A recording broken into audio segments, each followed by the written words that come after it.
মুজিবুর রহমান, শেখ মুজিবুর রহমানের হত্যাকারীকে যদি বাইরে থেকে আনা যায়, তাহলে শরীফ ওসমান হাদির হত্যাকারীকে বাইরে থেকে আনা যাবে। গণতন্ত্রের নাম নিয়ে মানুষকে শান্ত করা যাবে না। এতদিন আল্লাহর বিধানের কথা বলতে লজ্জা পাবেন, দেশে শান্তি আনতে পারবেন না।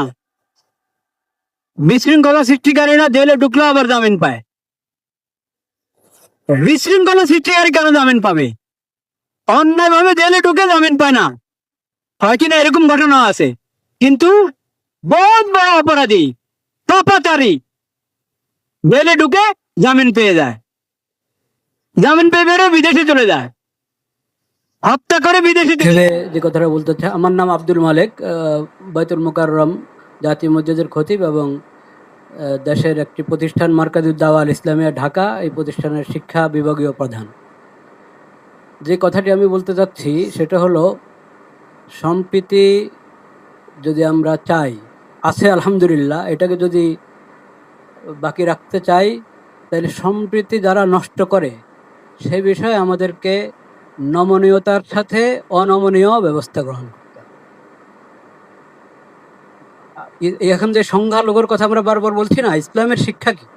ইসলাম বলে, আবু বকর রাদিয়াল্লাহু তাআলা আনহু প্রথম খলিফা নবী করিম সাল্লাল্লাহু আলাইহি ওয়াসাল্লামের, উনি বলেছিলেন, তোমাদের মাঝে যে সবচেয়ে বেশি শক্তিশালী সে আমার কাছে দুর্বল যদি সে জালেম হয়, আর যে সবচেয়ে দুর্বল সে আমার কাছে সবচেয়ে বেশি শক্তিশালী যদি সে মজলুম হয়। এটা হলো বিষয়। জালিম এবং মজলুম, মজলুম যেই হক তার পক্ষে আমাকে থাকতে হবে, আর জালিম সে যত বড় হক, যত সংখ্যাগরিষ্ঠ যা যা তার থাকুক, তাকে জুলুম থেকে বিরত রাখা এটা দায়িত্ব। তথ্য সন্ত্রাস, এটাকে যদি নিয়ন্ত্রণ না করা হয় তো আমরা সম্প্রীতি ঠিক রাখবো কীভাবে? সম্প্রীতি আছে, তাও এখানে তথ্য সন্ত্রাস করে পেরেশানি করা হবে। এটার ব্যাপারে অনমনীয় হতে হবে তথ্য সন্ত্রাসের বিষয়। আর আরেকটা গুরুত্বপূর্ণ বিষয় বলতে চাচ্ছিলাম, আমাদের